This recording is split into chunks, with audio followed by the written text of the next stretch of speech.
नमस्कार, मी संग्राम पाटील, पाडळी खुर्द माझं गाव. तात्यांचं व्हिजिट माझी लावण 10 जानेवारीची आहे.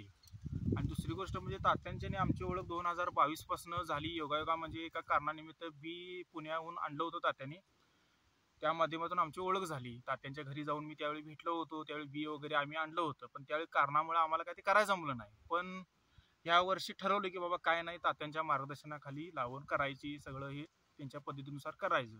पण माझी ही 10 जानेवारीची लावण आहे. पण 10 जानेवारीची लावण असून सुद्धा मी तात्यांचं एक व्हिजिट 1 महिना लेट घेतलं. आणि साधारणतः तात्यांनी मला हे 2 महिन्यात हे जवळ म्हणजे 1 महिन्यानंतर लेट झालं माझं व्हिजिट घ्यायला. तरी पण 2 महिन्यांनी तात्यांनी मला हे रिझल्ट दिलेला आहे. 100% हा रिझल्ट मला मिळाला आहे तात्यांच्याकडनं. आणि की बाबा ही माझी 3 महिन्याची टोटल तशी लावण आहे, पण 2 महिन्यात तात्यांनी मला रिझल्ट दाखवून दिला आहे. आणि दुसरी गोष्ट म्हणजे खरोखर की बाबा त्यांचे आभार मानले पाहिजेत की बाबा हे कोळेगावचे भूमिपुत्र बाळासाहेब पाटील, खरोखर यांचे चांगला म्हणजे 32 वर्षाचा आजपर्यंतचा अनुभव आहे, खूप मोठा अनुभव आहे, त्यात काय शंकाच नाही आहे. पण हे माणसाने पण लक्षात आलं पाहिजे की बाबा त्यांच्या सल्ल्यानुसार त्यांनी केलं पाहिजे. वेळोवेळी त्यांच्या आळवणी फवारणी विचारून प्रत्येक गोष्टी केली पाहिजे. आम्ही आता नवीन आहे ह्या वर्षी, तरीसुद्धा आम्ही तात्यांनी सारखं फोन करून त्रास देतोय. तरी पण तात्याने आम्हाला वेळोवेळी मार्गदर्शन फोनवरनं सुद्धा न चुकता व्हिजिट वगैरे केलेली आहे. खरोखर तात्यांच्या मार्गदर्शनाने 1 नंबर पीक आलेलं आहे माझं. मी खूप समाधानी आहे. असंच तात्यांचं आम्हाला सहकार्य लाभो. आणि तात्यांची खरोखर भेट झाल्यामुळे आमचं आता हे ऊस पीक चांगलं आलेलं आहे. तुम्ही याच्यासाठी काय वापरलं हे लोकांना समजू दे. काय त्याची फवारणी काय केली? तात्यांच्या मार्गदर्शनाखाली फवारणी आम्ही काहीतरी शुगर किंग म्हणून आहे, त्याची आम्ही फवारणी केलेली आहे. साधारणतः माझी आता ह्या 2 फवारणीतच माझा एवढा ऊस आलेला आहे 1 नंबर. दुसरी गोष्ट म्हणजे आता ही माझी दुसरी फवारणी चालूच आहे. आता ही बाळभरणीसाठी तात्यांनी व्हिजिट केलेली आहे. आता बाळभरणीनुसार त्यांच्या पुढल्या वाटचाली बघूया कसं काय त्यांनी लागवड दिली, त्यानुसार आपण आता करणार आहे. खताचा एकच डोस झाला तो, पण आपल्याला थोड्या याच्यामध्ये झाला, थोडाच खत झाला. पहिलं खत जे पडलं ते थोडं ग्रॅम मध्ये पडलं. पहिलं जे खत पडले ते ग्रॅम मध्ये पडलेलं आहे. खताचा पण वापर आपण चांगल्या पद्धतीने तात्यांनी सांगितल्याप्रमाणे त्याप्रमाणे केलेला. आता ही बाळभरणीचा पण खताचा डोस आपण टाकून बाळभरणी करतोय. नमस्कार. पहिला खताचा डोस यांचा पडला आहे, मातीपोषण आपण केलेला आहे. आणि मातीपोषण केल्यानंतर पहिला जो खताचा डोस आपला थोडाच टाकलेला आहे.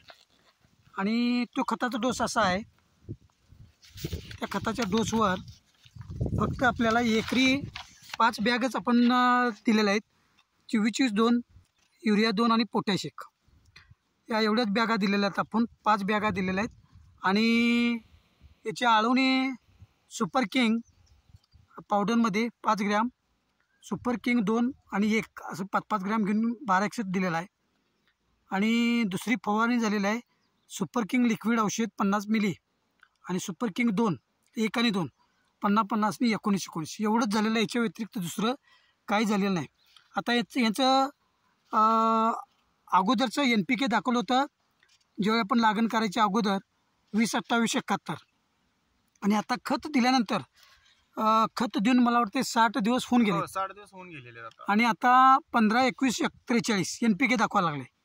तर आता याची बाळभर करायची आहे. 62, 60, 62, 55 असे फुटवे आहेत. आपल्याला संख्या नियोजन करायचे. आता फुटवे जाडी पण चांगली आहे.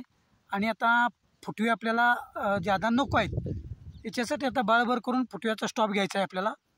याच्यासाठी आता हे आपलं तिसरं व्हिजिट आपलं प्लॉटवर झालेलं आहे.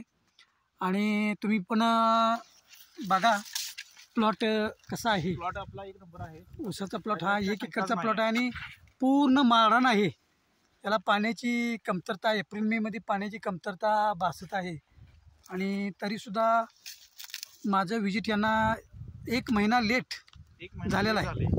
खरं म्हणजे 3 महिन्यात आता भरणी व्हायला पाहिजे होती, पण लेटचं हे झाल्यामुळं त्यांचं थोडंसं हे झालेलं आहे, लेट झालेलं आहे 1 महिना. नाहीतर 2.5-3 महिन्यात आत्तापर्यंत मी शेतकऱ्यांची भरणी करून देतोय. आणि थोडंसं लेट झालेलं आहे. धन्यवाद.